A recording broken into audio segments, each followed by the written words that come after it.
एवढं कौतुक, एवढं छान छान कमेंट वाचून आहे ना, खरंच माझं आज मनच भरून आलं. पहाटे लवकर उठली, कामावर येण्यासाठी तयार होत होती. सहज फोन उघडला तर लागोपाठ सगळे भरपूर सारे कमेंट वाचले तर सकाळी सकाळी मन अगदी खुश झालं. एवढे छान छान कमेंट आणि एवढं कौतुक बघून आहे ना, मन भरून आलं. पण म्हणतात ना, बाहेरच्या लांबून बघणाऱ्यांना आपल्या कामाचं कौतुक वाटतं, आपली मेहनत दिसून येते, पण घरातल्यांना नाही. 6:30 वाजून गेले, मी पहिल्या कामावर पोचली आणि आज नेमका मला कामावर यायला उशीर झाला. तर मस्त असं मी चीजी क्रीमी असा पनीर पेरी पेरी मसाला असा पनीर बनवलेला आहे. ह्याची फुल रेसिपी मी अपलोड करेलच लवकर. तुम्हाला जर रेसिपी पाहिजे तर मला कमेंट करून सांगा. तर ह्या रेसिपीचं नाव आहे cheesy creamy peri peri paneer bowl. तर मस्त असं त्याच्याबरोबर राईसची पण मी रेसिपी एकत्र शूट केलेली आहे. वेगळा तडका, वेगळा फ्लेवर आणि मस्त अशी टेस्ट. तर हे मी पहिल्यांदा इकडे ट्राय केलं, पण इकडे कामावरच्या मॅडमना आणि सरांना खूप आवडलं. म्हटलं ही रेसिपी तुमच्याबरोबर पण शेअर करावी. जर तुम्हाला ही रेसिपी बघायची आहे तर मला कमेंट करून नक्की सांगा. ह्याची रेसिपी मी तुमच्याबरोबर शेअर करेन. मला तर वाटलेलं की आज मला कामावर यायला ऑलरेडी लेट झालं आहे आणि मॅडमनी ही रेसिपी सांगितली. ही रेसिपी मी वेळेत बनवेल ना, सरांचा टिफिन रेडी होईल ना, त्याच्याबरोबर मला ही पोळी इडली बनवायची होती. तर ही मिनी इडली आहे. मला 3 वेळा इडलीचा कुकर लावावा लागला, कारण एकच प्लेट आहे ह्या छोट्या इडलीची. एका टायमाला सरांच्या टिफिनपुरती झाली. मग त्यानंतर अजून 2दा मी इडलीचा कुकर लावला आणि त्यानंतर मला सॅलेड पण बनवायचं होतं, काकडी, गाजर, टॉमॅटोचं. ते देखील मी बनवून घेतलं आणि झटपट ही रेसिपी तयार झाली अगदी 10 मिनटात. खूपच टेस्टी झाली. सरांनी ऑफिसमधनं फोन करून माझे कौतुक केलं ह्या रेसिपीबद्दल. मला खरंच खूप आवडतं.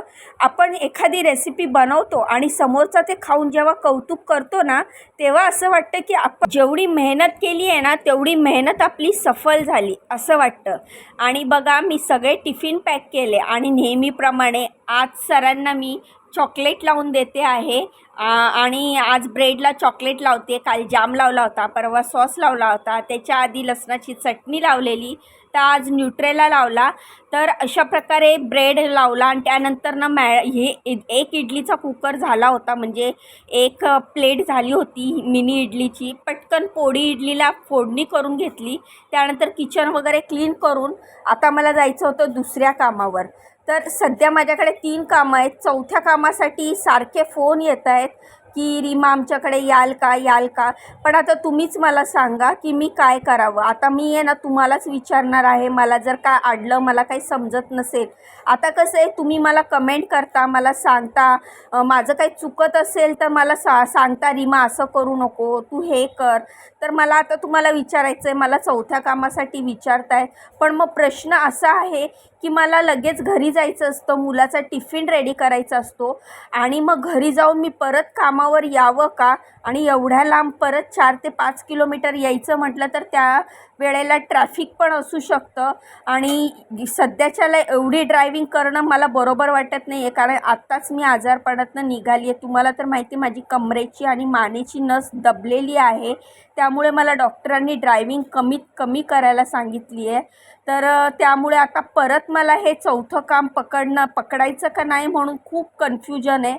कामासाठी खूप फोन येत आहेत, कारण की जी सोसायटी आहे त्या सोसायटीचा मायगेट ॲप आहे आणि तिकडे सगळ्या मेड, कुक यांचे नंबर असते, त्यांची प्रोफाईल असते आणि माझ्या प्रोफाईलला 5 स्टार रेटिंग आहे. त्यामुळे 5 स्टार रेटिंग असल्यामुळे सगळ्यात आधी माझीच वर कुकमध्ये माझीच वर प्रोफाईल दिसते आणि मग रेटिंग बघून मलाच फोन येतात की रीमा तुम्ही कराल का काम. पण मला माझ्या टाईममध्ये मॅनेज झालं पाहिजे. कोणाला 7 वाजता पाहिजे असतं, कोणाला 8 वाजता पाहिजे असतं, कोणाला 6 वाजता पाहिजे असतं. पण 6 ते 9:30पर्यंतचा माझा इकडचा शेड्यूल पॅक आहे. त्याच्यानंतर 9:30ला माझ्या घराजवळ माझं एक काम आहे आमच्या एरियामध्ये. मग परत इकडे येऊन पुन्हा ते 4 किलोमीटर ड्राईव्ह करून जाणं शक्य नाही आहे आणि तेवढ्यात वेळ होतो तो मुलाचा टिफिन बनवण्याची. कारण मला असं वाटतं, आपण बाहेरची कामं कितीही केली तरी पहिली प्रायव्हसी आपण आपल्या फॅमिलीसाठी द्यावी, कारण मुलांचं शिक्षण होणं गरजेचं आहे आणि मुलांनी व्यवस्थित शिकावं ह्यासाठी त्यांना वेळेवर खाणं पिणं देणं महत्त्वाचं आहे. त्यासाठी मग मला वेळेवर घरी जायचं असतं आणि मुलाचा टिफिन आणि त्याला नाश्ता द्यायचा असतो. दुसऱ्या घरचं काम देखील झालेलं आहे. तिसऱ्या घरी आली ते शेवयांचा उपमा बनवला, चपाती भाजी डाळ भात सगळा स्वयंपाक बनवला. त्यानंतरनं मी घरी आलेली आहे. तर त्यामुळे माझ्या मनात खूप कन्फ्युजन आहेत की मला कामं स्वतःहून चालून येत आहेत, पण मला कामं करायला मिळत नाही आहे, कारण मला घरची पण जबाबदारी आहे, मुलांची जबाबदारी आहे. एक मन असं म्हणतं की आता 40 क्रॉस झालं आहे, बस झालं आहे, जेवढं आपण करतो आहे तेवढा घराला हातभार लागतो आहे.